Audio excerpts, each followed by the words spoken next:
Hello, good evening, everybody.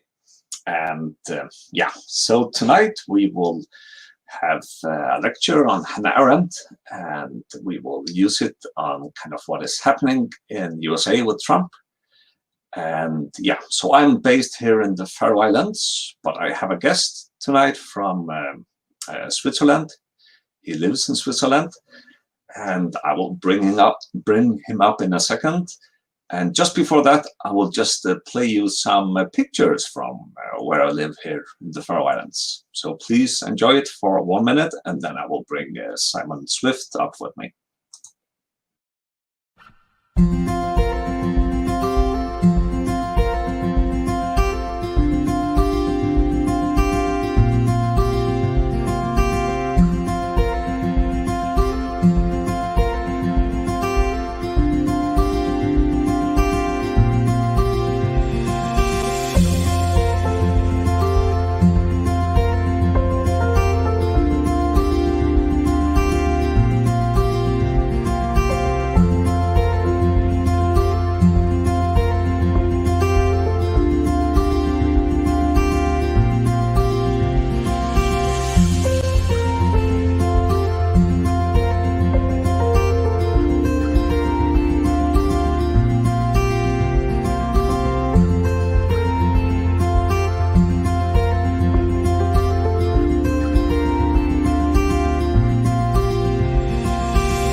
Yes, so that were actually pictures from the town I live. It's a part of the capital, Tórshavn, but it's called Hoyvík. Yeah, and then I will welcome my guest tonight, Simon Swift. Hello, Simon. Hello, how are you, Johannes? Hello, good evening. And welcome. I actually know you a long way back, so it was while I did my doctorate in Leeds that I met you. And you have been with me in Copenhagen when I lived there, and now you are virtually on the Faroe Islands. Unfortunately, not in person, judging by those photos, which are absolutely beautiful. It looks fantastic. It looks really beautiful. You are welcome to visit me here. And so you will say something about Hannah Arendt and Trump. And let me say right away that listeners are welcome to write a question or write a comment.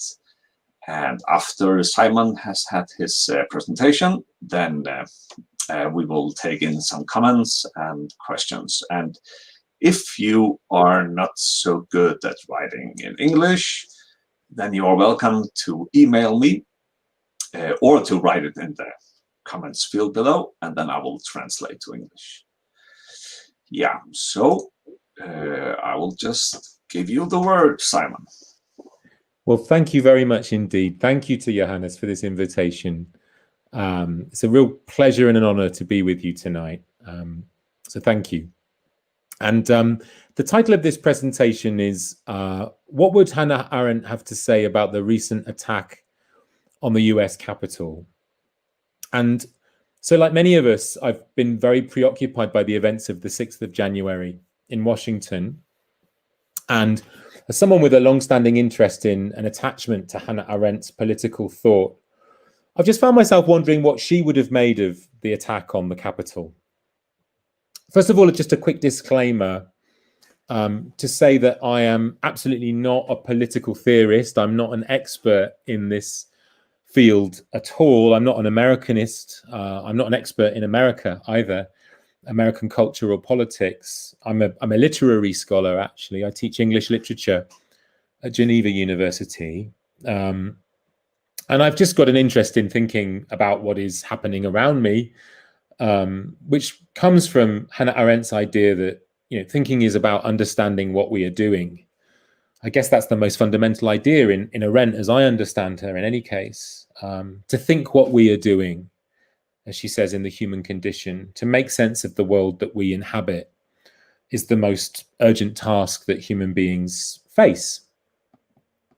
And Arendt inspires me to try to look at and think about the realities of the world around me, to think about especially what is new in any new situation, as well as how it relates to the past. And I think she's also a great guide and counsel at times of crisis. And indeed, she's a great thinker about what crisis is, what political crisis is, which is also why I'm turning to her today to think about recent events. As you probably know, Arendt was a fairly kind of unsystematic political thinker.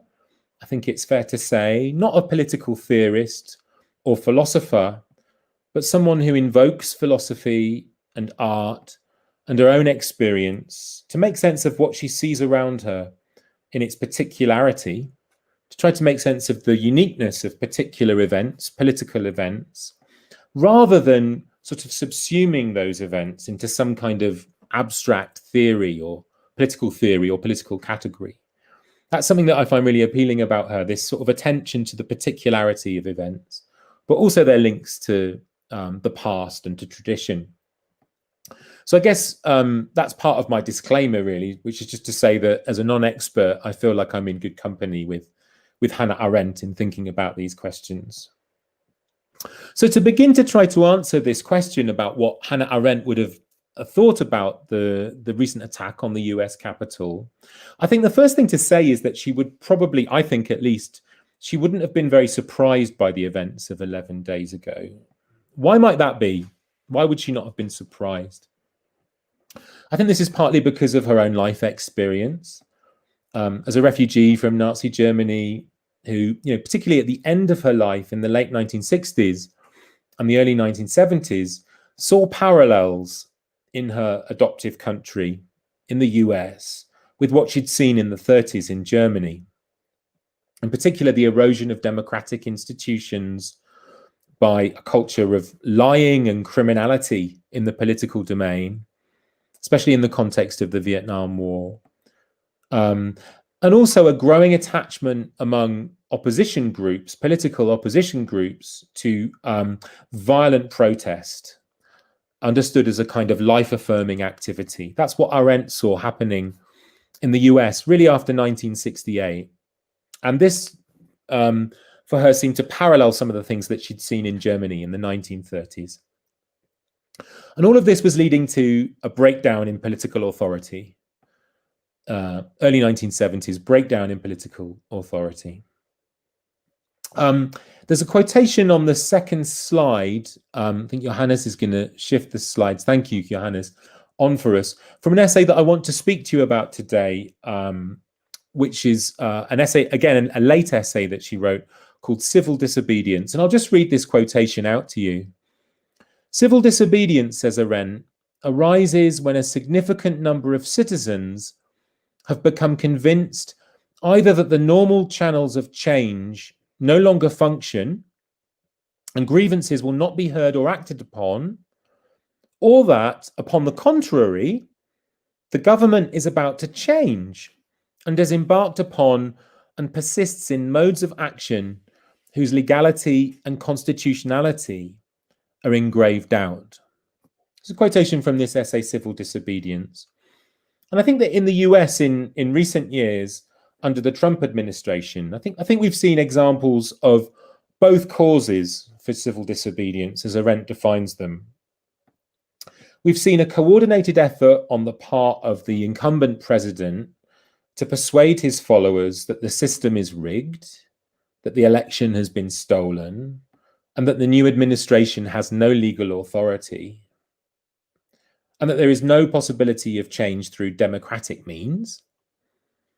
So on the one hand, we've seen this loss of belief in the normal channels of change, this claim that they no longer function, that the election has been stolen.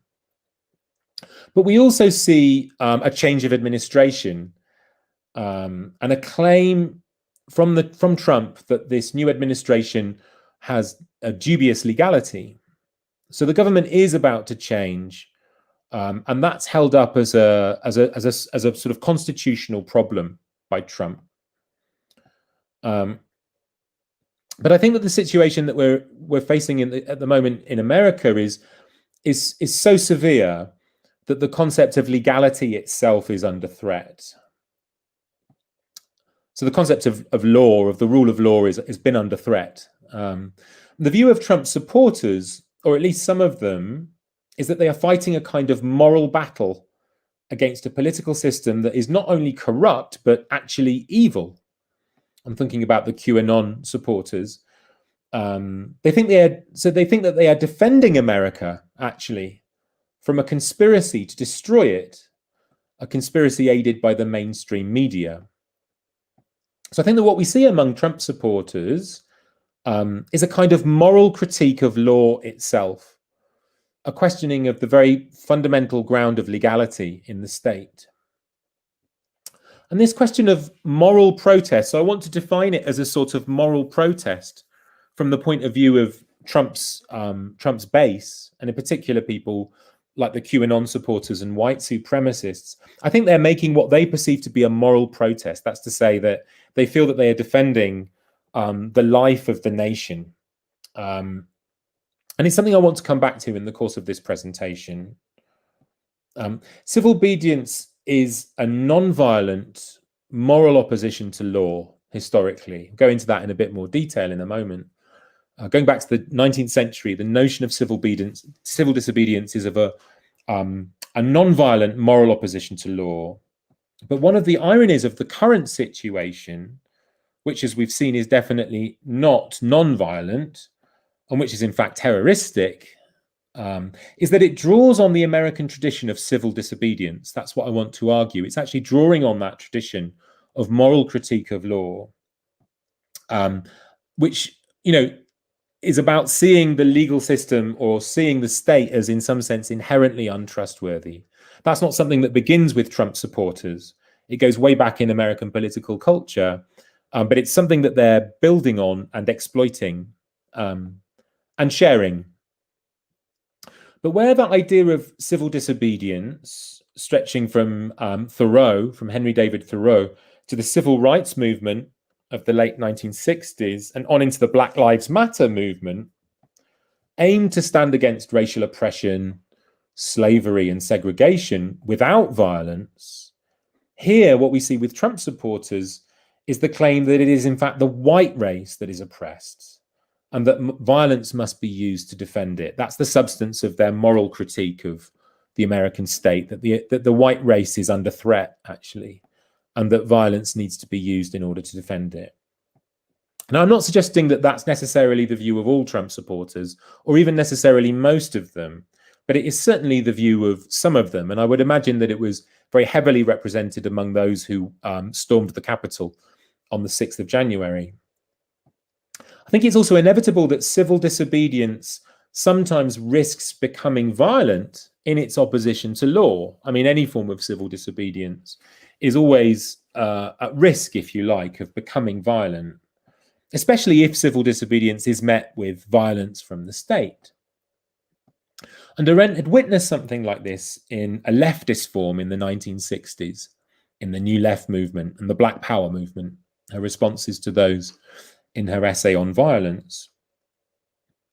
So she knew about the pitfalls of any moral critique of law, whether on the right or the left. And it's this moral critique of law that I want to speak to this evening. First of all, by thinking about the idea of violence in Hannah Arendt's thinking, and then thinking a little bit more about her ideas around civil disobedience. So a key point for Arendt is that the existence of democratic institutions is not a given in any society. I mean, I guess it's a truth that anyone who has lived under totalitarian rule will know, but that maybe we, certainly me in a country like Switzerland, I'm prone to take for granted that the rule of law is a kind of given, that it's unassailable. For Arendt, and I think this really was about her experience of Nazi rule and the work that she did on totalitarian rule in general, the existence of democratic institutions, legal structures, is not a given.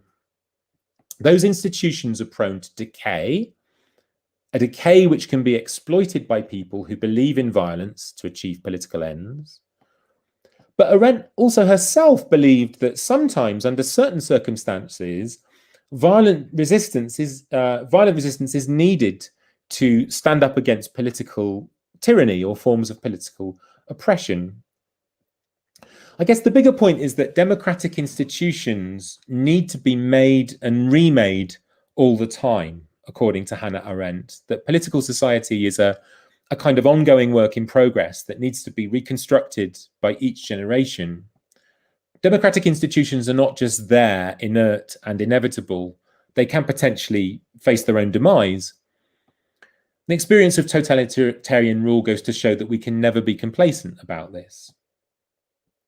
And the bigger point there, I guess, is that Arendt, as I think many of you know, thought that any act of making in general, including the making of political institutions, is itself inherently, in kind of scare quotes, is inherently violent in that it informs the transformation of the natural world, the fashioning of nature into institutions and artifacts. So according to Arendt in The Human Condition, if you make anything, if you make a table, or if you make a work of art, or if you make a political institution, a political society, in a sense, you're taking material from the natural world and refashioning it into an institution or an artifact. And that for her is inherently a kind of violent procedure. And I say violent in inverted commas because she means it in a very particular phenomenological sense of the taking of raw material and transforming it into made stuff.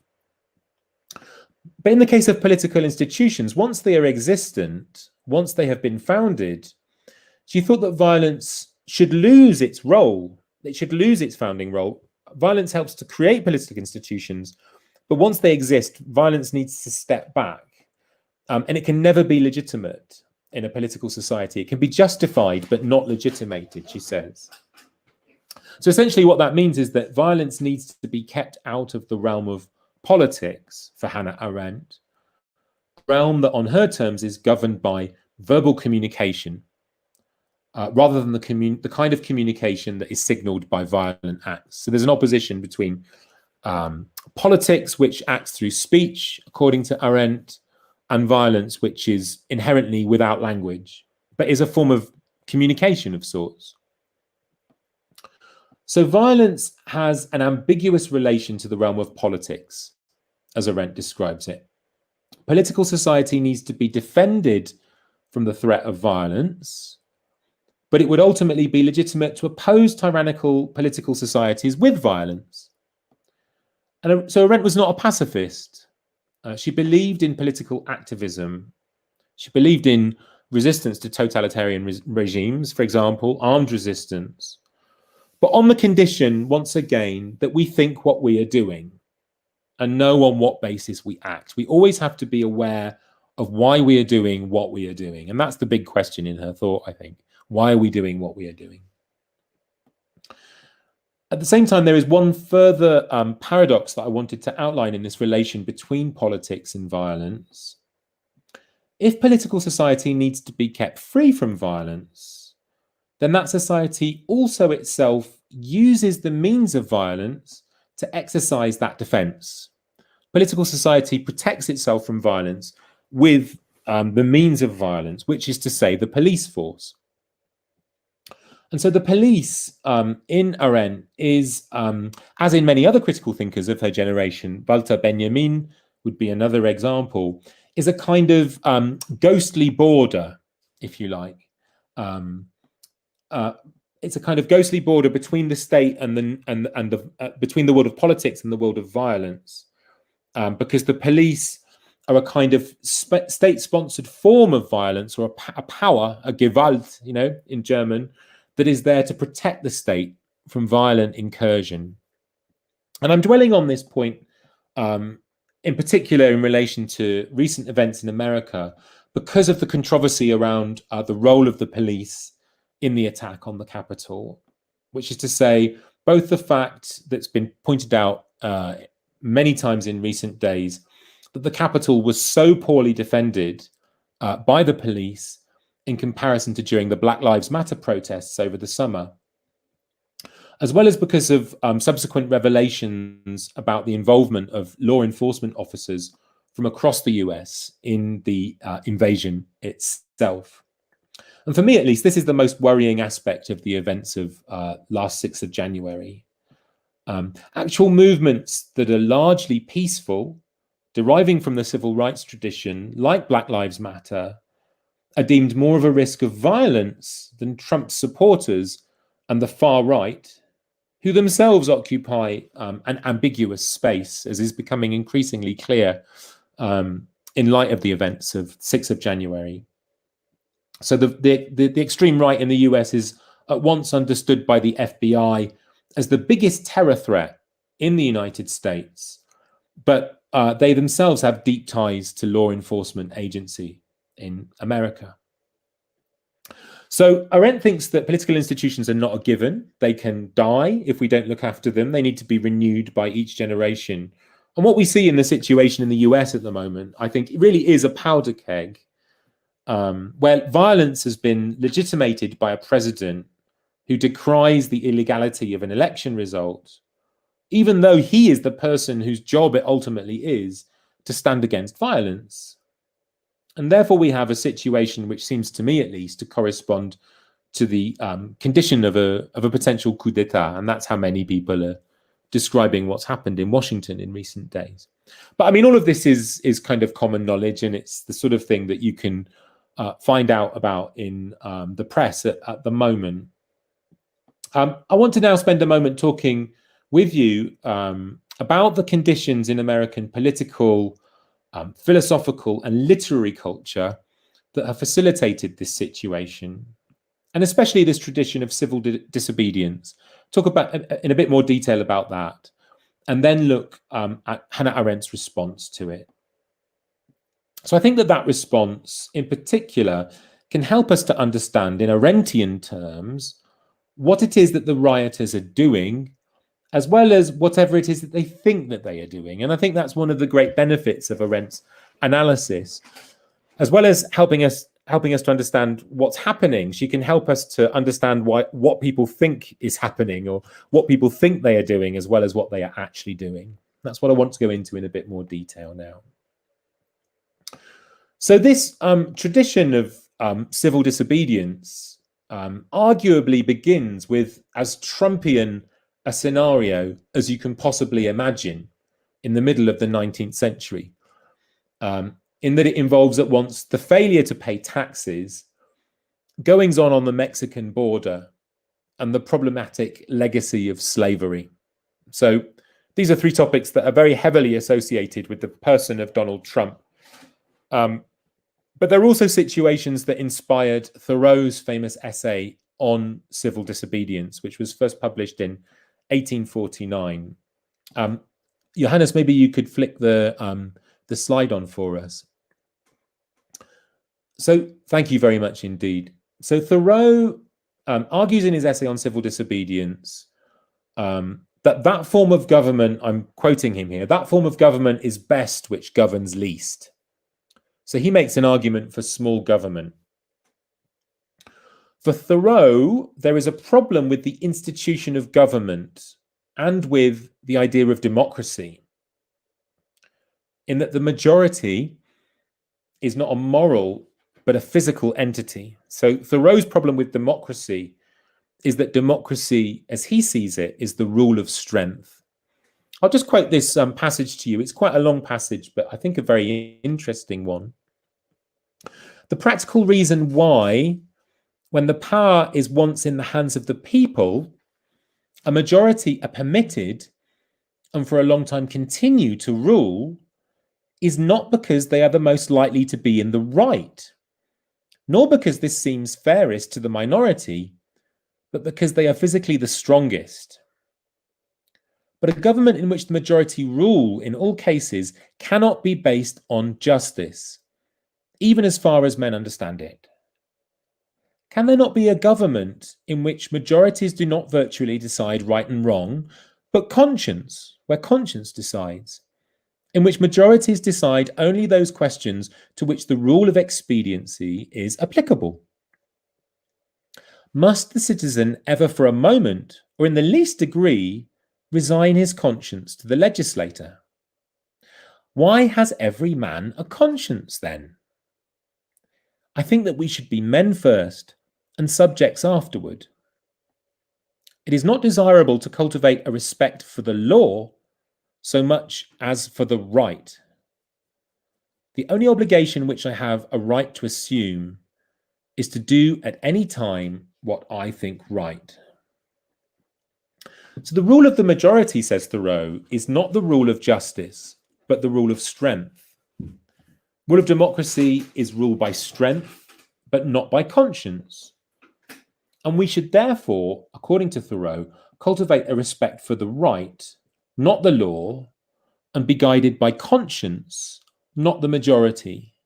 So you can begin to see that in Thoreau there's a moral critique of law and of democracy that's being instituted. There's a kind of inherent opposition or tension that Thoreau is beginning to explore between morality, conscience on the one hand, and law and democracy on the other.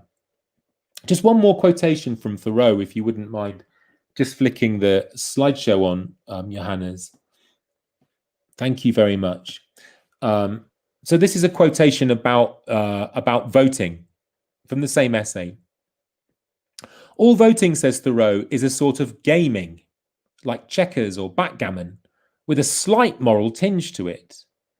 A playing with right and wrong, with moral questions, and betting naturally accompanies it. So once again, a kind of moral critique of voting. You can hear a sort of Protestant polemic against gambling in what Thoreau is saying. The character of the voter is not staked. I cast my vote, perchance, as I think right, but I am not vitally concerned that that right should prevail. I am willing to leave it to the majority. Its obligation, therefore, never exceeds that of expediency.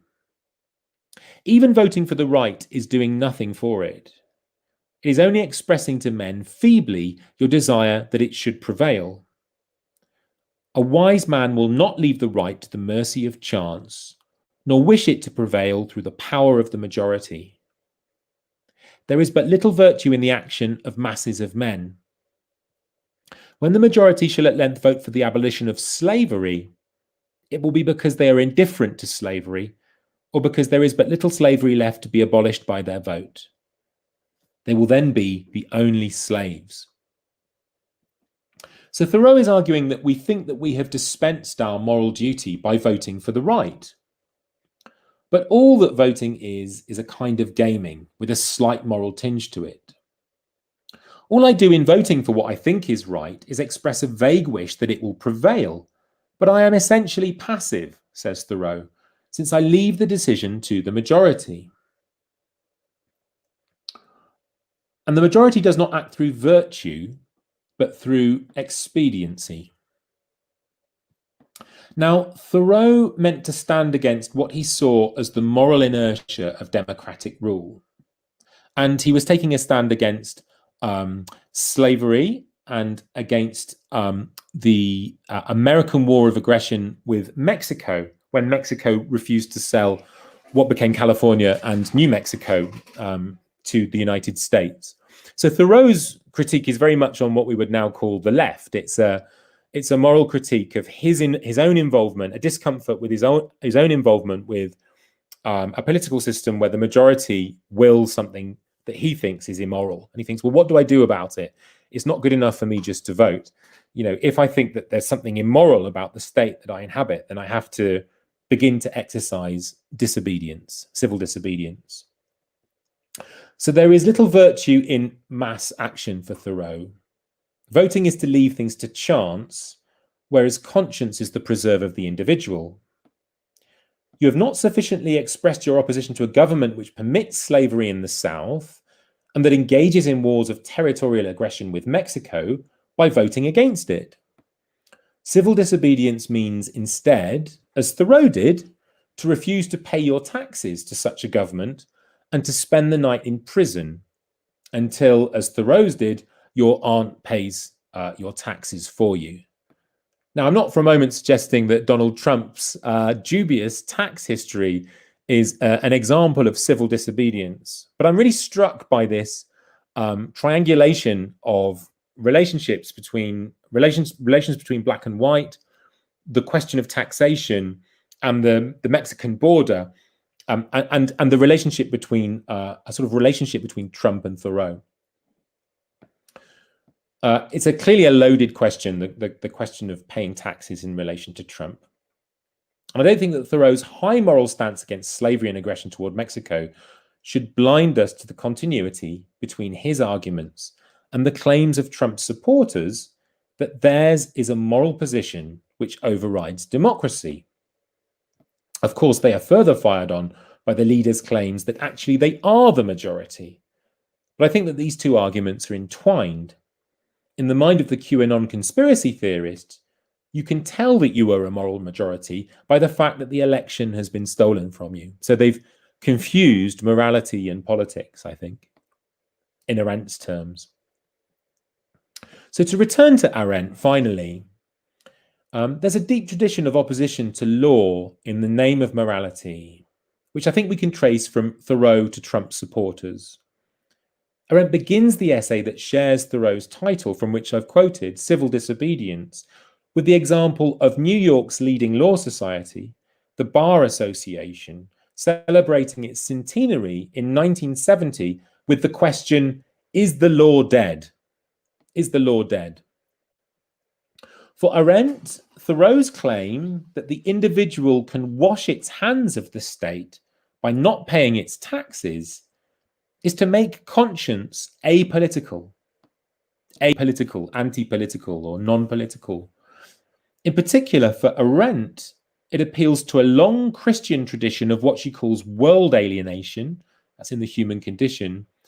That is to suppose the supremacy of the inner life of conscience and morality to the public life of law. So Thoreau is re-articulating a Christian idea that conscience should always rule supreme, and that conscience can stand in opposition to law, but that it's the most important measure of what we do. Now, there are some severe problems with this argument for Hannah Arendt. She sees the human being as political right to its core. Right to the core of the human, there is politics. And she argues that its political identity, its being with others, precedes any inner life, anything like a conscience. Indeed, the private world, the privacy of conscience, is etymologically connected, as she shows in The Human Condition, to a state of deprivation, of having lost something or being deprived of it, which is to say being with others, which is fundamental to her. That's the most important human condition. So political life is a state of interest, again, etymologically, inter esse, to be among other people. So conscience and even morality is not superior to politics for Hannah Arendt. One problem with depending on the self and its inner private morality for her is that conscience cannot be trusted to lead to right political action at times of crisis. Ever the realist, Arendt remembered how few people emerged unscathed from 12 years of Nazi rule guided by their conscience. If we are to rely on conscience, argues Arendt, in practice, most people will forgo theirs. The other side of this distrust of conscience is that we need others in order to know what the right thing to do might be, even if that means we put the reality of politics over the privacy of morality, especially in an age when that privacy expresses itself, paradoxically, as a mass-mediatized groupthink, as among Trump supporters. Against Thoreau, Arendt cites Abraham Lincoln in 1862, for whom the saving of the Union came before the wish of his conscience that all men be free, that slavery be abolished. And so the political goal of saving the Union was the primary goal, and it trumped, if you'll pardon that expression, the moral goal in Lincoln's view of the abolition of slavery. My last point now. Here we face a problem, I think, in Arendt's argument. Slavery, by this measure, is not a political issue, or rather, the constituting of a political power is more important than it as a political priority. But can politics really always come before morality? How do we read the phrase "Black Lives Matter"? A statement that seems to us at once political and moral, and political because moral. Arendt would rejoin with the question, who gets to judge in acts of conscience? Who is to say, and I'm paraphrasing civil disobedience now, that Martin Luther King's conscience telling him to disobey civil law is more correct than the white lawmaker's conscience telling him to suppress the civil rights movement? For Arendt, there's a kind of relativism in the idea of conscience. It's precisely the assumption built into public discourse that the liberal conscience is superior to the authoritarian conscience that is driving the rage of Trump supporters and their own moralization of politics, which now starts to look like a counter-moralization. So perhaps Arendt is right that politics, the law, should remain above conscience. It's not as if that claim stopped the abolition of slavery, if we take her example of Lincoln, though it might well have retarded it. I think Arendt's idea of a politics, as it were, beyond good and evil, is a political ideal that it's difficult to imagine happening in practice. That's the great problem with Arendt, I think. Her ideas of the political are so noble that it's very difficult to, and her categories are so clear and distinct that it's very difficult to see how they would act in practice in a certain sense. It's difficult to imagine how this idea of politics could, separate from morality, could happen in practice. But as a kind of fiction of what politics could be or should be, it does allow us to glimpse something of the way that events in Washington are dependent on a distrust of government and a claim for the supremacy of conscience to voting that stretches back deep into the 19th century. And that claim can be mobilized just as easily by the right as it was by the left. It allows us, in fact, to glimpse something of the mindset of Trump supporters, even to think something of their thoughts, to think the thoughts of Trump supporters, which I think is going to be necessary if something like a workable public life in America is to be recovered in the future. Thank you very much for listening. And I'm very sorry that I overran very slightly there. Hi again, Johannes. Oh, I can't hear you.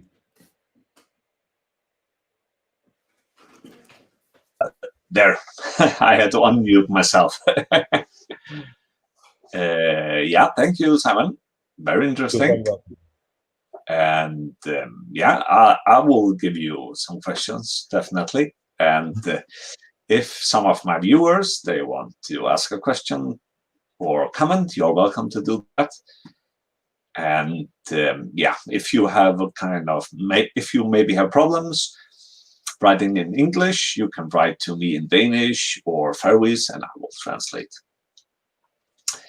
Yeah, Simon, let me just kind of make your conclusion a bit more kind of, how shall I say, eatable for normal people. So you're actually saying that that in times of crisis, we, according to Arendt, should not rely on our conscience, but that all people in the society have to be a part of politics and law making. So that's your kind of central argument. Yeah, exactly that. Yeah, I think that's what she's saying in the civil disobedience essay. That, I mean, I don't know if you with your Hannah Arendt series before Christmas, you were talking about the human condition, but Arendt's got this worry in that book about anything that sort of takes us outside of the world, as she calls it, that asks us to think about our experience in a non-worldly way. And I think she would see this idea of conscience as that, in fact. So that to offer a sort of moral critique of law is to look at law from the outside, or to make an exception of yourself, a legal exception of yourself. And I think what I'm trying to argue is that I think that's what the Trump supporters also, at least some of them, believe that legally they are the victors in this election. But I think there's also within that a sort of an idea that, in a sense, that the very fact that the election is being stolen from them is what proves that they are morally justified in storming the Capitol, if you see what I mean. Does that make sense? Not much more. No. And I'm thinking, when you kind of lift up the law a little bit, but I'm thinking that, and you also said that in our society we constantly have to reinvent our institutions and our politics.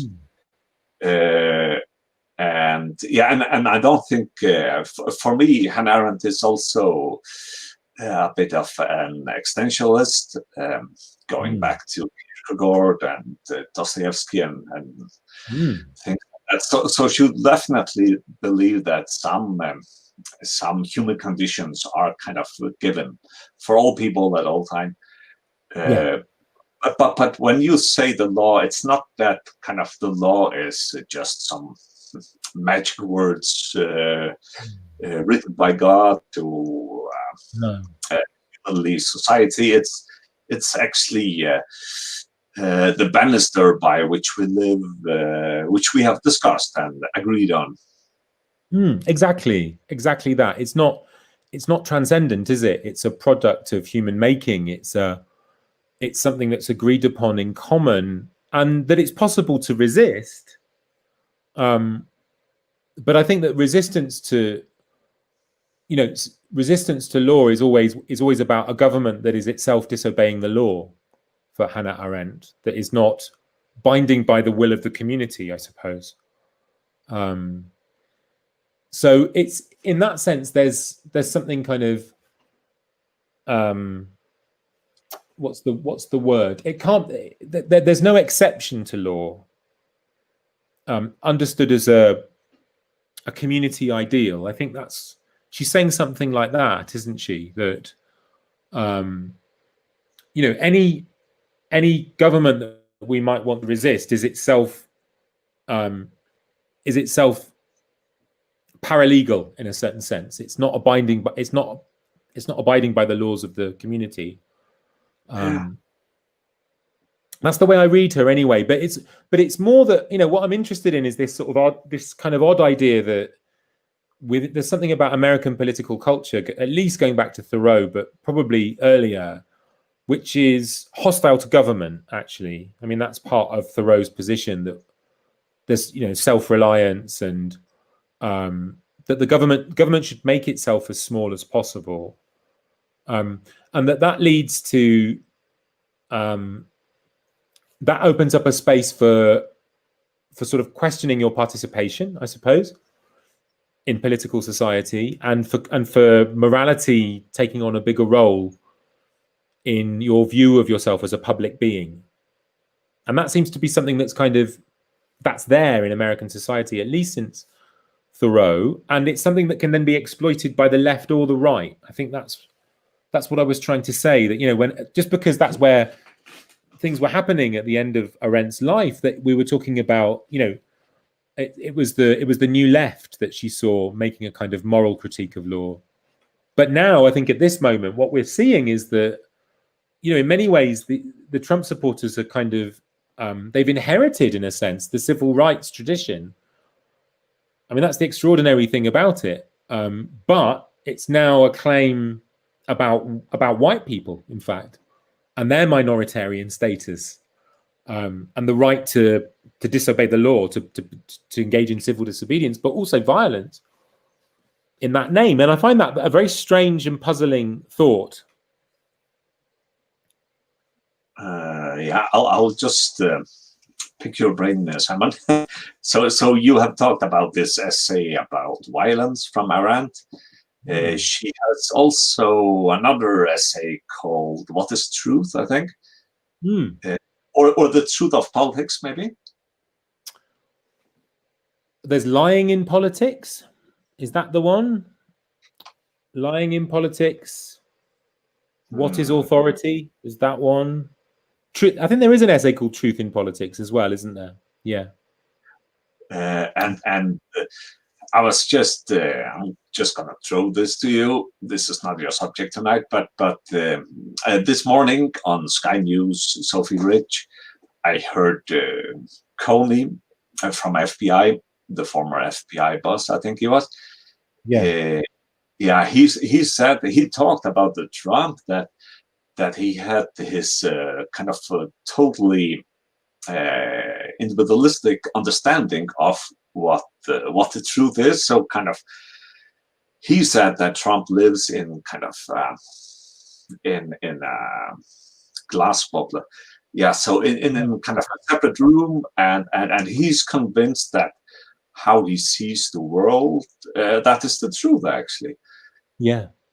And yeah, I'm just thinking about this truth, maybe from Arendt. Yeah, this is not a question. This is just some thoughts, but maybe a comment. No, but it's very interesting, isn't it? Because this business of fake news, this idea of fake news, which is, and the attack on the media, the attack on the mainstream media of Trump and his supporters, it's about creating this idea. I mean, that's very similar to Arendt's analysis of totalitarianism, I think, isn't it? Like in The Origins of Totalitarianism, she says that the way in which totalitarian society works is by closing a population in from a bigger global political reality, and saying everything trying to come in from the outside is a lie, and this is the truth, and everything on the outside is a threat. And she talks about kind of concentric circles of authority, and I think that that's where, I mean, there was an interesting article in today's Observer newspaper in the UK by Nick Cohen, sort of saying, now it's appropriate to call Trump a fascist, actually, to say that there is something here that is totalitarian about his thought. I mean, we sometimes sort of pathologize it and say that he's a narcissist and he's got a problem with reality, and all of which is true, I think. But that relation to the media, or that relation to information, and that desire to persuade a whole community of people that they're being lied to all of the time, and so the lie is that you're being lied to. That really resonates with Arendt's analysis of totalitarianism, because I guess, I don't know whether that's what's behind your question, Johannes, but for her, truth is something intersubjective, isn't it? Truth has got to do with dialogue. It's got to do with recognizing the other. It's got to do with the community. It's got to do with story, actually, rather than sort of abstract. It's not Platonic in that sense. It's not about a kind of abstract form that we're always seeing deluded versions of. I mean, truth is you and me talking together, right? It's conversational, it's transactional. For Hannah Arendt, I mean, and it's got to do with the possibilities of our dialogue. And in some sense, Trump is, there is no dialogue. If someone says everything that you're told is a lie, then, I mean, how can you can't have a dialogue with that person. So there can be no possibility of intersubjective truth. Yeah, and I think I really like this interview. I think you can find it on Sky News on the internet somewhere. But then Coney says, or Sophie Rich asks him, what shall Biden then do when there are these people, maybe also this mob that you have described who attacked Capitol Hill? So what shall Biden kind of say to these people? And Coney said that I don't think you can say that actually what you have believed and what you still believed, it's a lie, it's not fact. He said you can't do that, because these people, they will live in their own bubble. But he said that the key for Biden, he thought, was was to constantly be honest and transparent and to show himself with integrity. And for me, I think it's also very Arendtian that that you live out who you are, the unique person who you are in the physical life that you live, and you talk. You talk with how shall we say the truth, but you talk what you see and what you can think, and you share it with others. I mean, I think that's absolutely right, and I think one of the things that I've always found really interesting about Arendt, and that I think is one of the more controversial aspects of her thought, is that she tries to think the thoughts of other people. So part of this business of truth being intersubjective is it's something like empathy, but as a kind of form of critical thinking. So what I mean by that is, for example, there's the Arendt critic Buku Parek said that in the first volume of The Origins of Totalitarianism, what Arendt is trying to do is to think the thoughts of anti-Semites.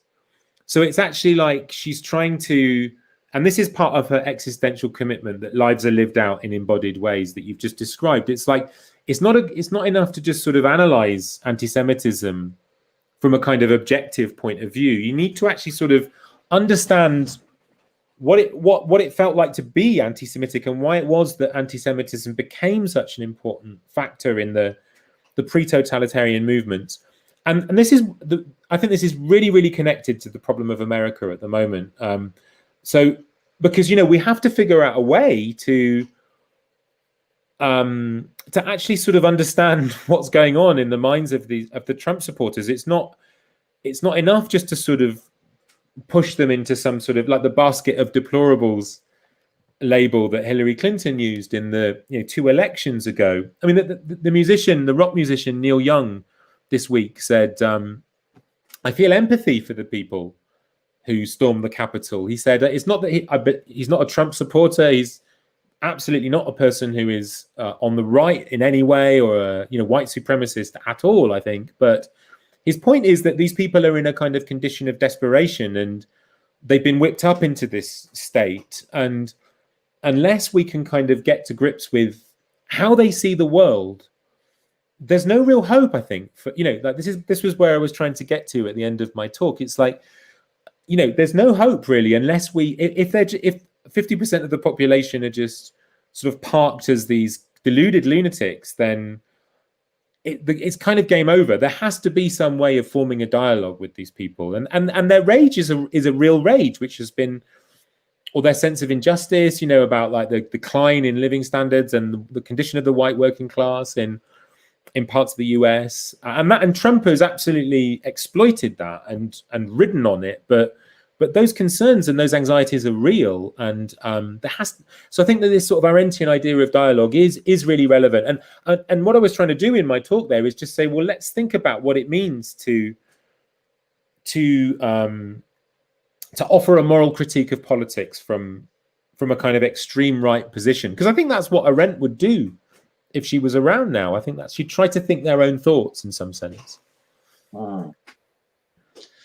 And maybe I just shared with you before we started that I heard an analysis who said that how has kind of the Trump thing come so far, and he said actually that he meant that a decline in local newspapers and kind of local interests, and people kind of focusing in America on only central and kind of federal issues has meant that the people have actually been drawn from each other. So I'm thinking what you were saying now, that maybe if people also start to live more locally and to meet their neighbors, also them who follow Trump's line of thinking, and try to understand them, and you present what you're thinking to them.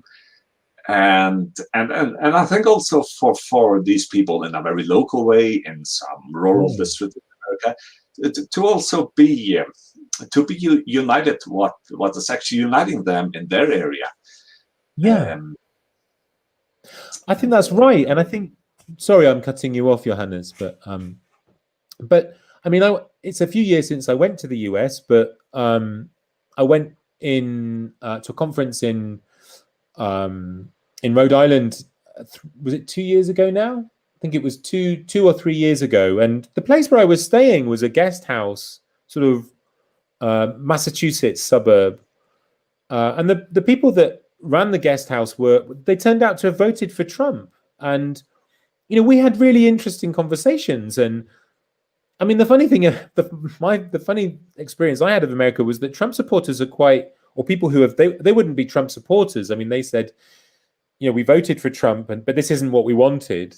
But they were also very honest about the fact that they voted for him. And there was something very open there. I mean, I thought that the possibility for dialogue I could see it. Whereas actually and I could also see the way in which people feel mocked and humiliated by liberal elites, and also just like sort of in university context in the US, people are so sort of ashamed of what's happened that actually I felt that it was almost taboo to talk about the politics of the situation. Whereas the Trump supporters were the people who, politically, I'm kind of very, very far away from them, but there was a conversation happening. And I think there's something very, it was very, very striking and problematic to note that it kind of in the way that you're saying, I mean, maybe that's a different divide. Like, there was just no possibility of dialogue between different constituencies. That was my sense as a European going to America. It was just, there is no space for these people to talk to each other. And that was really, really frightening, actually. And I think that in Europe, despite, I don't mean to do the sort of Justin Trudeau thing of, in Canada, I don't know if you saw Trudeau's interview on TV where he was kind of, anyway, we have our problems, and we have an extreme right, and we have our social problems and all the rest of it. But it feels as if there's the possibility of dialogue, or at least it's not so far as in the US. It's not so far gone. I found that really shocking, actually, in America.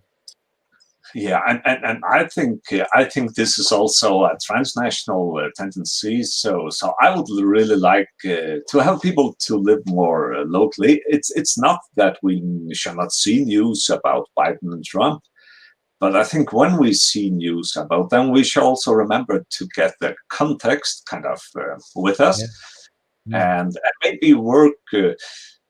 So I think very often now, it's that we first hear about the Trump and transnational kind of ideas, and then we kind of have something very small about our own local area. But I think we should actually do it reverse. I think we should be much more interested in our own everyday life, in our workplaces, and then we can build it up to make a meaning for us in our everyday life. Yeah, and of course, the local is where we can make a difference. I mean, part of that interest in the transnational is also about, I think, generating anxieties about things that it's very hard to.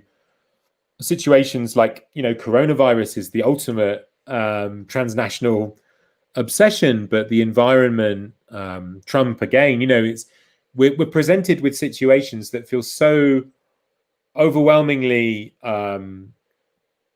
sort of mega and huge that it's very hard for us to actually see a way of taking agency within them. I mean, we can dialogue about them as we're doing now, and we can theorize, the fact that we're streamed into a kind of transnational mindset. But I think you're right. I think it's the local.